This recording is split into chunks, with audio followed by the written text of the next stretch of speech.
This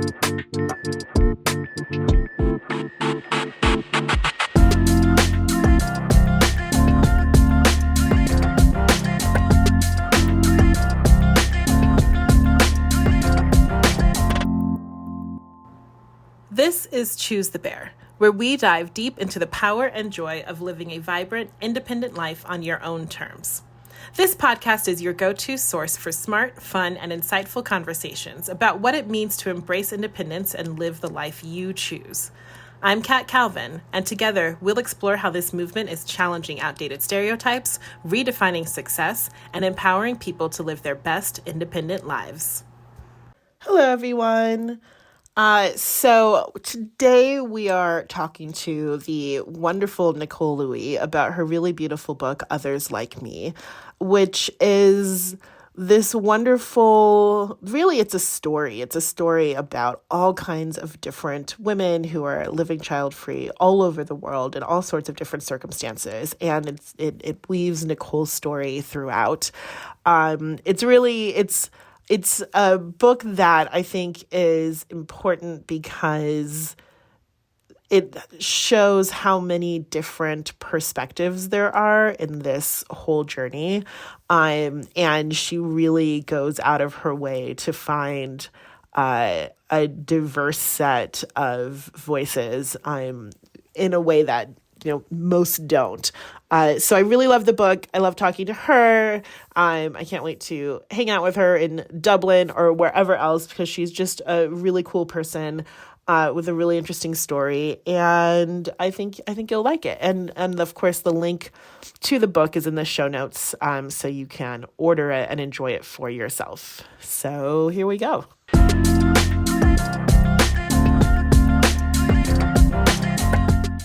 Hello, everyone. So today is going to be a fascinating conversation. I'm actually looking at the very beautiful cover of the book, Others Like Me, The Lives of Women Without Children, which is such an interesting book. I am now reading all the books that ever were about being single, child-free, etc. for this podcast.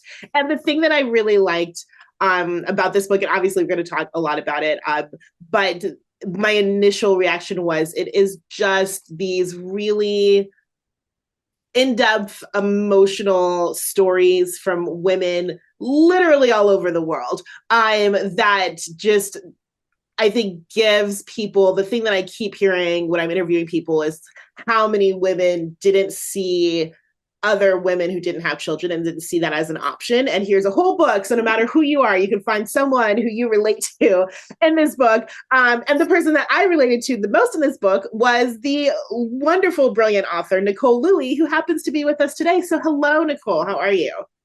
Hello, and how wonderful to hear that of all of those amazing stories. So yeah, I would love to hear more. Thank you. Yeah. No, I really loved this book. I'm really excited to talk about it. Before we start, tell everyone all about you. Yes, I can do that. Yes, so I'm Nicole Louie, and I was born in Brazil, and I've been living abroad for 18 years now. My work as a translator has taken me to many countries. I moved to Sweden first. After that, I lived in Scotland and Portugal, in England, in Ireland, where I am now, which is my heart's home. Or my second heart's home is to love Brazil. But now I'm Irish by citizenship. So this is home. This is where I'm staying. And I spent 14 years studying childlessness, both voluntary and involuntary, to write this book. And it came out in June, and here we are. Now I get to have conversations with other people about it. It's not just a file in my computer, which is wonderful. Isn't that a great feeling when the book is actually real and you're like, okay, it actually was made and now I could talk about it? Yeah, it is not just in my head. It's not my imaginary friend, it actually exists. I spent so many years telling people writing this book, and after a certain years, you just get that look that is like, are you really? Or it's been 7 years. Like, are you really writing the book? So it's just wonderful. Like, I have proof. It's right here. Exactly. It's real. So talk to us just a little bit about why you decided to write the book and sort of what that process looks like. Right. Well, that's the first 70 pages of the book. The Yes. summary would be um, being married and realizing that my husband wanted a child and I didn't was basically how the book started, or the reason why I started the book. Well, maybe not the reason. The reason was being absolutely certain that I didn't want to have a child, being with somebody who I loved dearly, who wanted a child, and realizing that we probably would have to go um, different, part and go in different directions. And then thinking, okay, then what does my life look like now? Yeah. And I do mention this in the book, that childlessness was something that I always knew would be like a destiny. This is where I was going, but I had never really stopped to think what that would look like when I got there. Yeah. So the book became a visualization exercise to me. I want to go there. I will keep walking that direction, but I don't actually know what my life will look like. I'm quite scared of what is ahead because nobody ever spoke to me about it. And when they talk about it, always sounds so heavy and negative and twisted and stereotyped. So I had nothing to hold on to. Then talking to women was my way of, maybe if I just ask other people how they feel and what it's like to be living that life, maybe it will be easier. Maybe I'll feel better about my decision. So talking to the women was the starting point of the book. And one thing that I love that you do in the book is, so it's been great on the podcast because I've been interviewing women from all over the world, and culturally, nationality, ethnicity, there's so religion, like every person's identity comes with its own challenges and pressures and experiences around being, particularly a woman who chooses to be child free. And so you in the book talk both about being Brazilian, but also about those perspectives in different countries, and particularly Scandinavian pronatalism, which I think people don't realize like how much pressure there is. And you talk a lot about that, particularly in Sweden in your book. Can you talk a little bit about particularly those two countries, like what your experience was growing up in Brazil and being a Brazilian woman who wants to be child free, and then how you experienced that in Sweden as well? Mm-hmm. Um, in Brazil, it was definitely from the perspective of growing up in religions, Catholic environments. I was in a girls only school from when I was 7 until I was 14. So boys were this strange thing that you saw on the bus stop after school, you didn't get to talk to them. So suddenly you were expected to go from not knowing them at all to flirting, to knowing what to do, or to maybe having your first boyfriend completely unprepared. And all the examples were discussed at school about the female examples were always mothers, and the ones who were not mothers were called barren, with this very heavy sense of, they're probably being punished by God. They did something wrong, they must be sinful. And barren felt more like a curse and not just your body not working the way you wanted. It took me a long time to understand that that wasn't a curse, that it was just biologically you couldn't have children. So that's the baggage I carried inside of me for the longest time. And then you fast forward maybe 10 years, and I was 24, married, living in Sweden, completely ejected from my culture and from what I not necessarily believed, but had been taught. And I didn't experience prenatalism myself in Sweden, but I interviewed women who expressed to me that the way they experienced it, or two, obviously we can generalize, but the two women I interviewed, because Sweden is a secular country, there is no such a thing as going to school and only hearing about women in the Bible every day and praying every day. That are other models of what womanhood looks like. But also the country really incentivizes family through, you pay less taxes, school can be free. It's a very different world than in Brazil, where you have absolutely no support to raise your children. It can be much easier for you to make the decision to have a child in a country where you have most of the support, and you also have time to find out who you are, figure out who you are as a woman. And for some, I think those two things then made it some kind of pot where the women feel like, then I will have a child. So most people around us had kids. Yeah. And it wasn't that because they were forced to, it was just that they felt like they wanted, and they were in an environment that was optimal for that. And the way the women who I interviewed mentioned to me how hard it was to be in that environment was that, well, and then if you don't have the kids, then you were the minority in your own country. And I had never thought about it that way, right? I was a minority in a different way. I was an immigrant, a South American woman living in Sweden, but they were like, no, we are the Swedish ones who are in a country where most people will have kids, a country that is built for having children. Every restaurant you go, every library, there is always a cornered environment for kids, and the bikes always have the little thing at the back where you put your kids. So it's like this Disneyland for kids, and we don't get to have the pram. We don't have to get the kid. So yeah, a lot of learnings there, and I probably wouldn't have seen that from their perspective ever, because I didn't want the kids, so that wasn't affecting me in any way. Yeah. But for them, not having the pram, not having the bike with the little basket was affecting their daily lives in a very different way. Yeah, I found that really interesting. So like I said in the intro, you really found so many women with so many different international perspectives, and just different stories. What to you were some of the most surprising stories and interesting reasons that women chose to be child free? Well, some chose, but there are women in the book who can't, right? As well. They are not all child free. That they are childless, and that are 8 child free, 5 who are childless, and 2 who are ambivalent. So, Borchak, who is Turkish and says that she didn't have kids because she wanted to climb the top highest mountains in the world, is something I will never forget, like hearing. Obviously, as you read her chapter, it's more complicated than that. It's not like she got up one day and said, I'm going to climb the 10 mountains instead of having a baby. But that is where her energy, her effort, her time, her money is going, to that lifetime project with her husband, who also climbs mountains. And how amazing is that to get to have a partner in life with whom you can share such a beautiful project and passion. That was something completely unexpected. When I sat to interview her, I knew she had studied economics and was a professor in Turkey. So that's kind of what I thought we would be talking about. And then she said, no, I already climbed the Everest. And I'm like, what? So tell me more. So that was fun, that I didn't see it coming. There is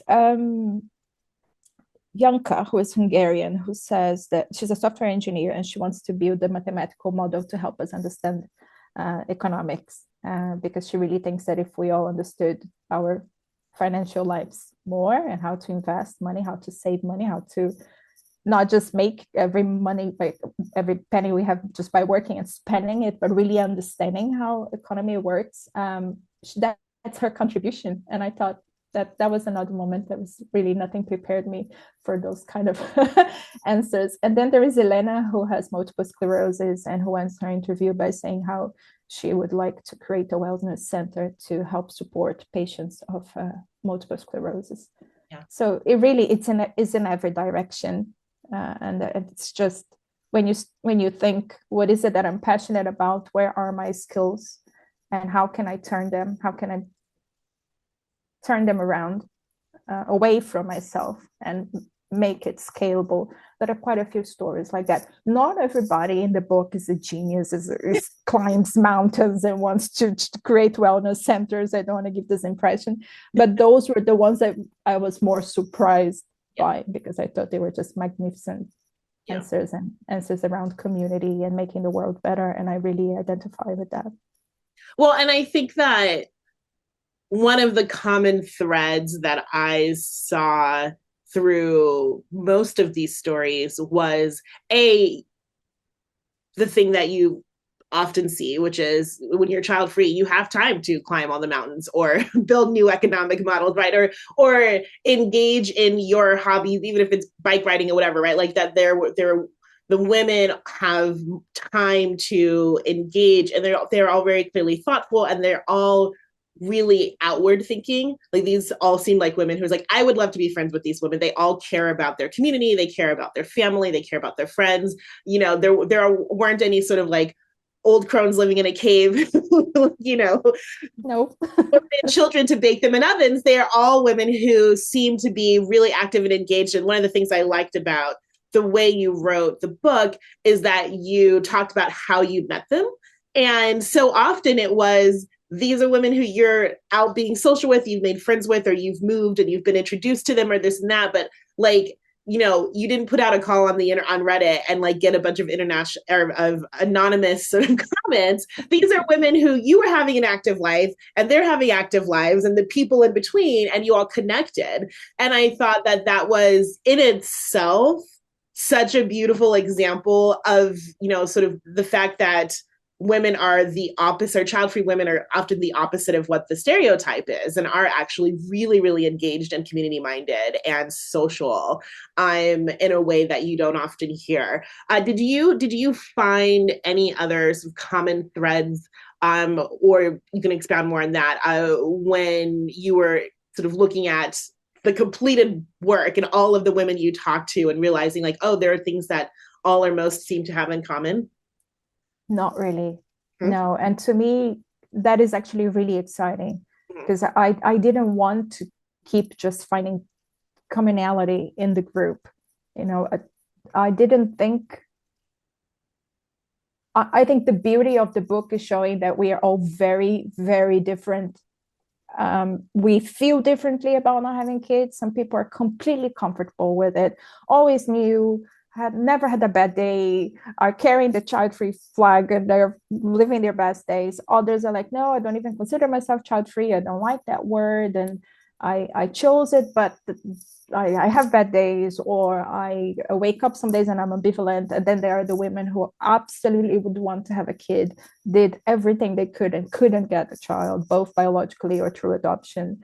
There are others that are living a day at a time. Today I don't want to, maybe tomorrow I will, and that's fine. I don't feel like I need to make a decision. I'm just living my life. And then there is Cecile at the end, who's Norwegian, who I adore, who at some point says, you know, not having kids is not even the top 10 in the top 10 most interesting things about me. So she doesn't see herself through the lenses of not having kids. It's just so it happened that we had the conversation that day. She said, and it's great that we are doing this, but this is for your book. This matters to you. This doesn't matter to me. I go back tomorrow and I go live my life and I don't think about it. I don't wake up and think I'm Cecile and I don't have kids and this defies me. So she was just so interesting because she was completely like in the other way. And sometimes she said, only now that you're asking me all of these questions that I'm actually realizing how much not having kids I don't have. Like, because I think she just forgets sometimes.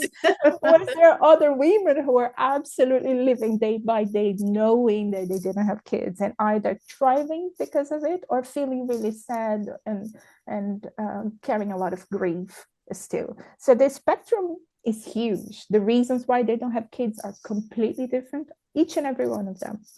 How they feel and how they carry their emotions positively or negatively about it is very different. And how they're spending their time.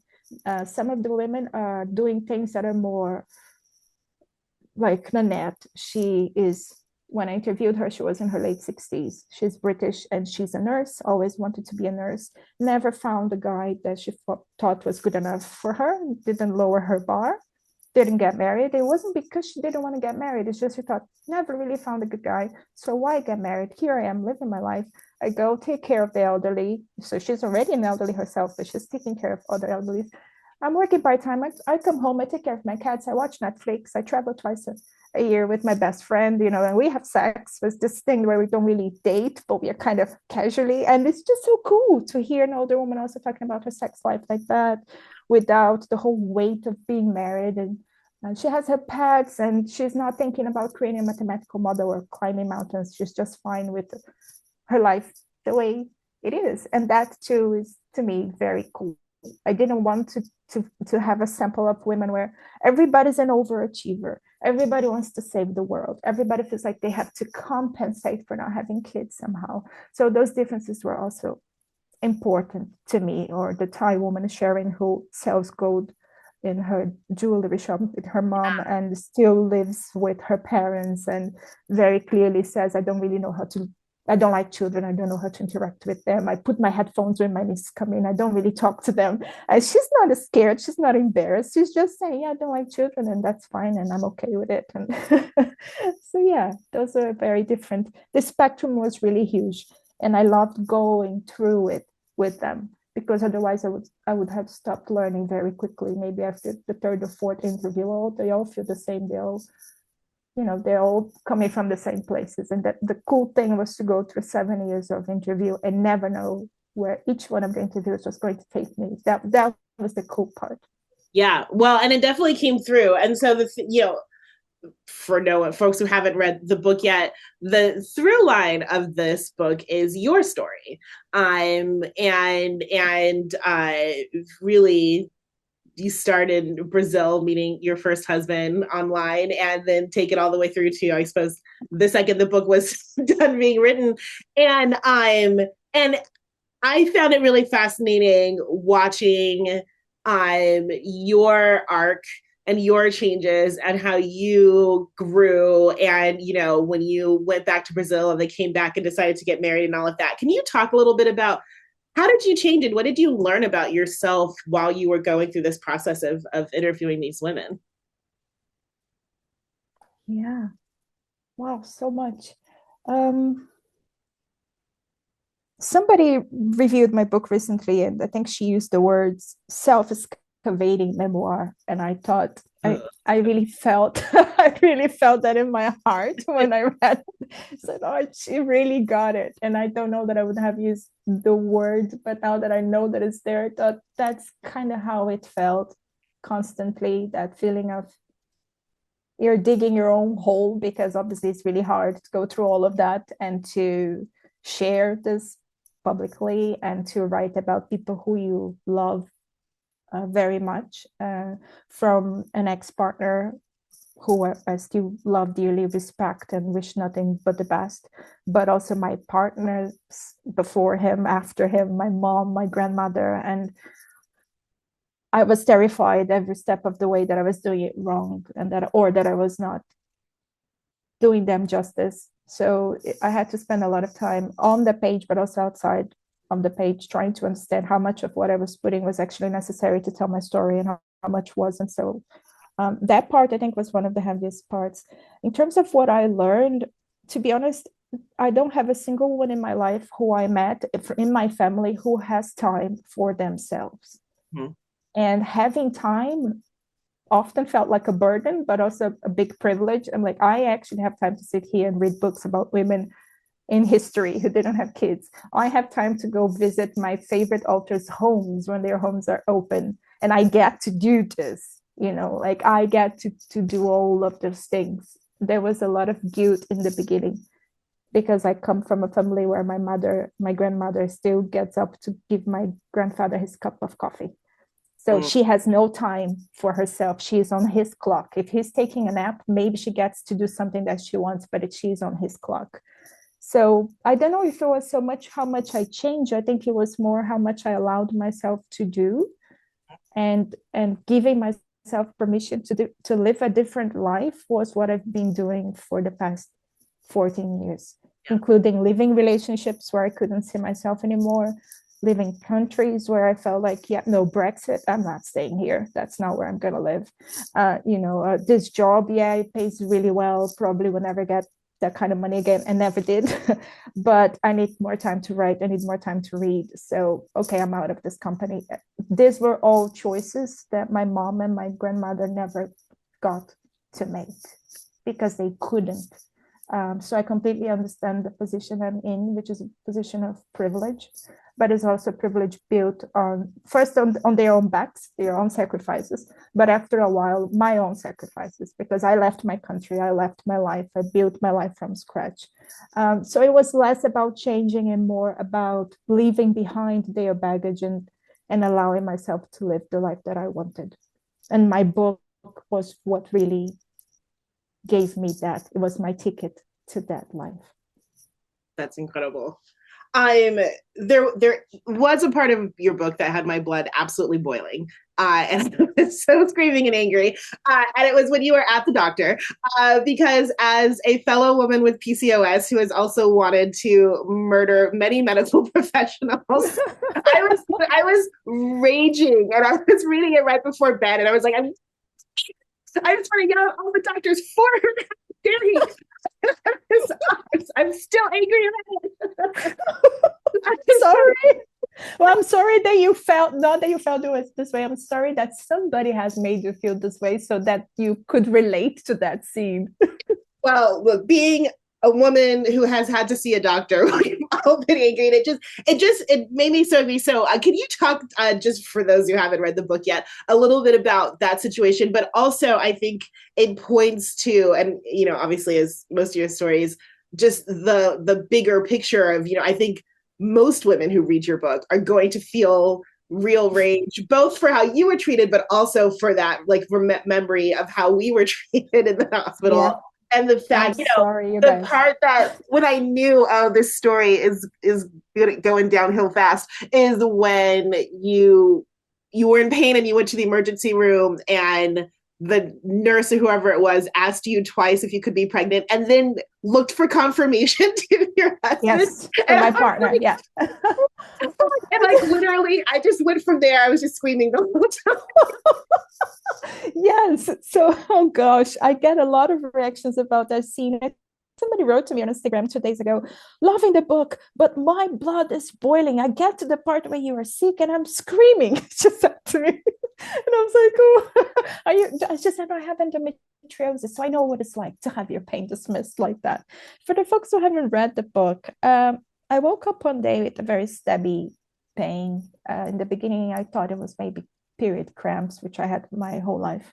But then it went from cramps to an actual feeling of being stabbed, or what I imagine stabbing must be like, very focused, just one place specifically close to my ovaries, and very sharp, and that kind of thing where you lose your breath, like nothing, you have no sound, you're mute because you don't even dare to move. All you want to do is protect your your abdomen. So that's what I did, and I got up to go to the bathroom. That was in the middle of the night, and I basically just kind of fainted, and then woke up and was throwing up, and my partner woke up and didn't understand how to. He found me in the toilet in this fetal position and with vomit all over me, and thought, what just happened? Like, we went to bed together, now you're in the toilet in fetal position. And I just said, take me to the hospital, I don't know what is happening. And when we got there during COVID, they focus on the questionnaire about COVID. Are you any short of breath? Are you coughing? All of the things, which I understand. But then he was completely obsessed with, are you pregnant? No. Could you be pregnant? No. Could you be pregnant? Are you sure? And then I said, I'm sure. And then he looked at my partner, and then my partner said, she's not pregnant. And I just took this really big, deep breath, because I really felt like I was going to kill him there and then. And I thought, I really need this doctor. I've been waiting outside, for 1.5 hours in the rain. I really need to see a doctor, so I'm not going to kill this one. So I just took a deep breath. They took me in, and after 5 days inside that hospital with all kinds of terrible exams, colonoscopy and endoscopy, 3 sets of blood, x-rays, they found nothing apart from one thing, which was that my right ovary was 2.5 size, the normal size. So it was really swollen.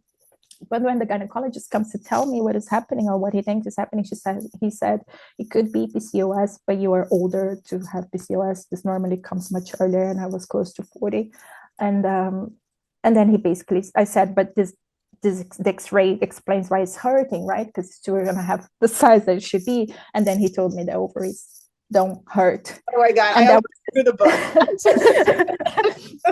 so he actually said the words, oh no, it wouldn't be that, ovaries don't hurt. And that was, so the ovary that is 2.5 the size that it should be is exactly where I was feeling the pain. And he wanted to tell me that nothing had to do with anything. So, and then I told him that I had 37 years of experience of having a female body, and I knew where it ached, and I could assure him that it was aching. So yeah, I never saw him again. He wanted to book a follow-up outside of the hospital. But that was my way in the book to illustrate how our fertility tends to go above everything else in our lives when we are treated, when our bodies are being treated, right? you can be shot in the foot and they Yeah. will still ask you, are you pregnant? Like your arm could be falling, broken in 3 places, and they will ask you, are you pregnant? And they will make a point of doing the test just to make sure that you're not pregnant. And oftentimes, the way he even presented to me, Nicole, I want to make sure you follow up on this because this might mean that you cannot have children. At no point he asked me, do you want to have, are you planning for babies? No, there is just the assumption in a form that she has no kids, she will want kids, we need to treat this, not the pain, he needs to treat the PCOS so that I can have a baby that he doesn't even know that I want to have, or that maybe I want to have, but am I able to financially, emotionally? There could be a million things happening in my life. The choice is not often just you wake up one day and you choose not to. We live in a world where so many of us are still sharing houses with flatmates or living with our parents because we can't afford a house of our own. So not having kids sometimes is a choice based on a circumstance that you just can't afford bringing this other child into this world. And that choice comes with a lot of bad emotions, a lot of feelings, because you actually would like to be a mom. And I keep hearing women in my events now that I'm promoting the book saying, I really would love to be a mom, but I'm choosing not to because I can't afford it. So can you imagine how hard that is? So that doctor comes to you doing absolutely nothing about your life, assuming all the things, and deciding for himself that he will treat your fertility above everything else. Yes. Before making sure that your level of pain is down, that you can go back home and that you can work, that you can go back to your life. And then maybe you can have a conversation when you're like, Nicole, are you feeling better? Yes, much better. The medication is working great. Now we are going to have a conversation about how can this impact your fertility? How do you feel about a baby? Have you tried? Do you want to? This is after, not in an ER, and I'm cupping my hand, bending over, throwing up in pain. I don't give a shit about my fertility then. I just want that pain to stop, right? And obviously I shouldn't have to give a lecture to my doctor in my second language in an ER, but that's kind of how it felt at the time. And the whole patronizing thing about my ovaries don't hurt with x-ray in his hand. And I'm just like, I'm going to shoot you. Like, I can't do this. The jury So, will convict you as long as there is one woman on it. Oh, it was so infuriating. And that to me, I mean, and like clearly to a lot of people, was one of the most vivid things in the pictures in the book. But you talk about also this hilarious. I find it funny. I think probably a lot of women don't, but there's this sort of very funny assumption that like child-free women can't stand being around children, and that, I don't know, like we eat them. Like if we see a baby, we're just gonna like roast it in the oven or something. And anytime you as a child-free woman manage to have like a passable conversation with a child, people act shocked. And it's so weird, right? Like just because I don't have kids doesn't mean I'm the wicked witch in the forest. But there is this real assumption that like either you hate children or you have them. And the number of people like, oh my God, you get along so well with that baby. And like, yeah, I also get along with puppies, and like, I don't want to have a dog come out of me either, right? Like, yep, and the absolutely. fact, and I love that you brought that up because I feel like that's not a thing that gets brought up a lot, but it is one of those like microaggressions that happens to child-free women all of the time, where you think like, do I look like someone who like eats babies? Like, why is he so shocked? So I love that you put that in the book. Yeah, I made a point to put it there because while I acknowledge, understand, and accept that there are many women out there who don't have kids and who don't like children, and it's absolutely fine. I really don't think we have to be in this I'm the cool godmother role that I feel like sometimes women who can have kids or chose to have not have kids put themselves in, almost as if saying, I didn't have my kid, but hey, I'm not bad, I'm the cool aunt. I don't think we have to put ourselves in that role automatically, especially if we don't want to be the cool aunts, then we shouldn't, right? But for me, while I'm not in the whole cool aunt category, I am definitely in the, if you matter to me as an adult, as a friend, I want to know your kids because you matter, because I love you, because you are a friend and you had a baby. So I would like to get to know your baby too. So I'm coming from that place, and not so much I want to impress you and show you that I'm this other person that you thought that I'm not. That's not what I'm trying to do. I'm not reverse psychologying people. And the second thing is I really like kids. It's just how I am. I would love to write for children. I made a point of putting this in the book because I do have drafts of short stories that are written for children. One of the reasons why I loved Beatrix Potter so much and went to her house is because of the whole Peter Rabbit book that I fell in love with already in my 20s, late 20s, living in England, because that was not something that got to Brazil or I could afford because I was so poor when I was growing up that I didn't have those cute books with illustrations for kids. So there was a child in me in my 20s who saw this incredibly beautiful illustrated books by Beatrix, both written and illustrated. And I just thought, gosh, I would love to make a child feel this way And with Beatrice other. didn't have children either. No, she didn't. No. So it's more from this place, both as a woman and as an artist. I really relate to the world of trying to teach things to children in a way that they can understand with words that are easier through beautiful illustrations. I think it's a beautiful way to educate, really, and I would love to do that. So I wanted to put that in the book, that I recognize that some people don't feel this way, but that's how I feel. And also just the dissonance there of every time somebody saw me truly enjoying spending time with their babies, they would ask me if I was sure that I didn't want to become a mother.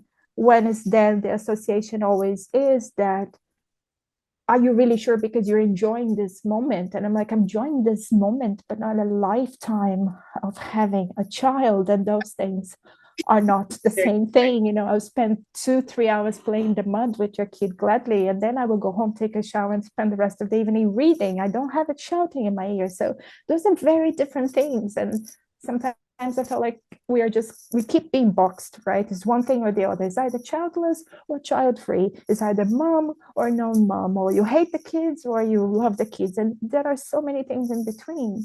So I said, no, I adore this moment. I adore that we get to spend the Saturdays together, but I also adore going home and going back to my life. And those two things can exist, and I'm not ambivalent. And it's an opportunity for you to educate your friends in a nice and loving way as well. Maybe you're the first person that is child-free in their circle, just like I had my friends becoming mothers for the first time. We are both learning from each other.